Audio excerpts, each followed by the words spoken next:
bertemu kembali di konseling kelompok. Iya. Untuk ini Adi, Nata, dan Ristia. Nah, sebelumnya kita sepakati waktu untuk konseling kelompok selama 7 menit. Bagaimana? 7. Nah, selanjutnya dalam konseling kelompok ini ada beberapa asas yang diterapkan, seperti dengan asas kerahasiaan. Jadi apa yang kita bicarakan di sini tidak akan diketahui oleh orang lain, hanya kita saja yang tahu. Lalu ada asas keterbukaan, jadi kakak harapkan terbuka dengan apa yang memang benar-benar kalian alami. Lalu asas kesukarelaan, artinya kalian berada di sini tanpa adanya paksaan. Lalu asas kegiatan, artinya kakak berharap kalian berpartisipasi aktif dalam kegiatan konseling kelompok ini. Nah, selanjutnya terkait tadi kita sudah membahas tentang beberapa topik terkait dengan sertifikasi akademik. Nah, dari kalian pernah mengalami masalah terkait dengan sertifikasi akademik? Coba ceritakan, mulai dari Adi.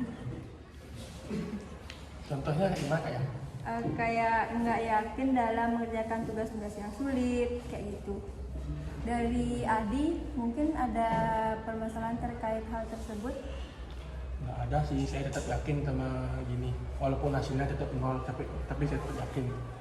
Nah, ada nggak sesuatu yang kayak mungkin Adi alami dalam pembelajaran di sekolah? Keluhan nih. Iya.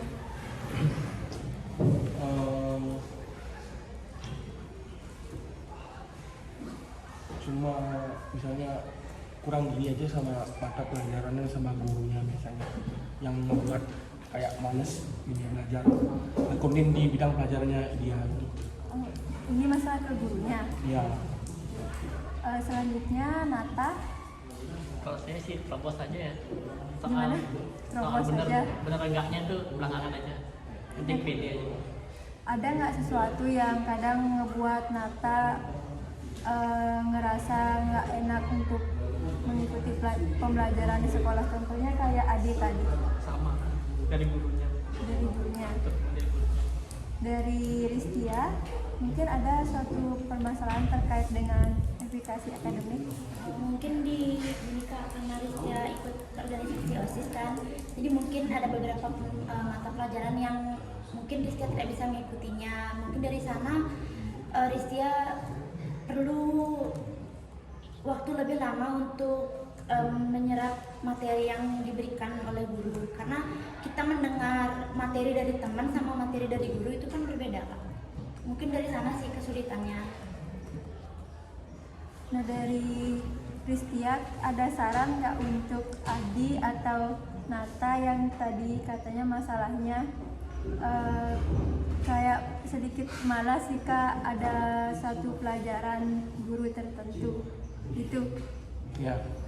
Mungkin saran Ristia sebenarnya tergantung, balik lagi ke orangnya Kak. Kalau emang dia niat belajar ya mau nggak mau kan harus tetap ikut gitu. Jadi sebenarnya nggak ada masalah sih dari gurunya gitu. Mungkin dia emang kemampuannya kita emang nggak ada di sana, jadi dirasa tidak diminati. Oke. Nah, bagus ya dari apa yang dikatakan oleh Ristia. Untuk Adi dan Nata bisa diterima? Bisa. Nah, dari kakak juga ikuti saja apa yang memang benar-benar pembelajarannya. Mungkin itu juga hal yang baik untuk kalian ke depannya. Terlebih kan ini pembelajaran di sekolah, jadi yang memang benar-benar harus kalian ikuti. Lalu tadi ada masalah tidak bisa mengikuti pembelajaran terlebih lama dalam menyerap materi untuk Ristia. Nah, mungkin dari Adi, gimana sarannya untuk Ristia? Pertama-tama tetap berinteraksi lah sama teman gitu. Bisa nambah juga jam belajarnya kan. Bisa belajar di malam hari gitu sama teman-temannya, membicarakan materi yang belum dia paham. atau bisa saja dia ngubungin gurunya gitu. Itu aja sih dari saya. Dari Nata mungkin. Sama sih. Jangan dong, sama ada saran yang lain.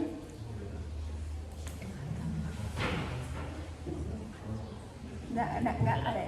Nah, dari kakak mungkin kenali gaya belajar pribadi. Nah, setiap orang kan memiliki cara belajar yang berbeda.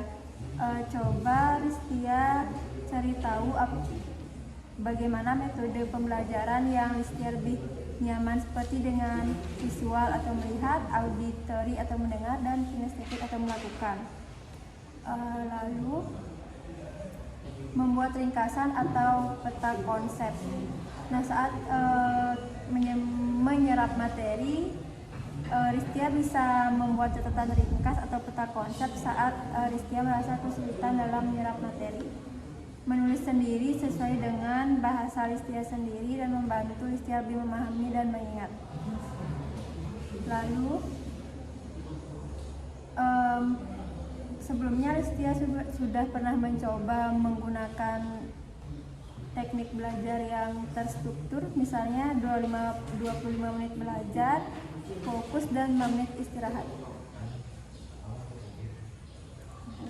Enggak. Nah, jadi kemudian Listia bisa coba hal tersebut ya. Nah, dari apa yang kita bicarakan tadi, apa yang kalian bisa simpulkan? Kakak tadi tanya satu-satu ya. Listia, Adi deh.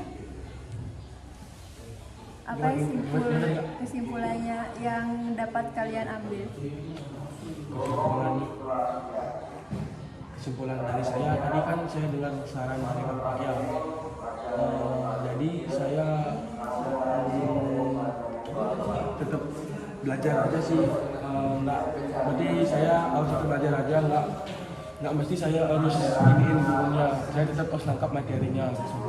Nah, dari kakak sedikit tambahan bahwa masalah tidak bisa mengikuti pembelajaran dan lambat dalam menyerap materi bukanlah suatu tanda tidak mampu, melainkan sinyal bahwa setelah menemukan cara belajar yang baik. Nah, terima kasih telah mengikuti konseling kelompok hari ini. Nanti kakak akan melanjutkan ke konseling individu.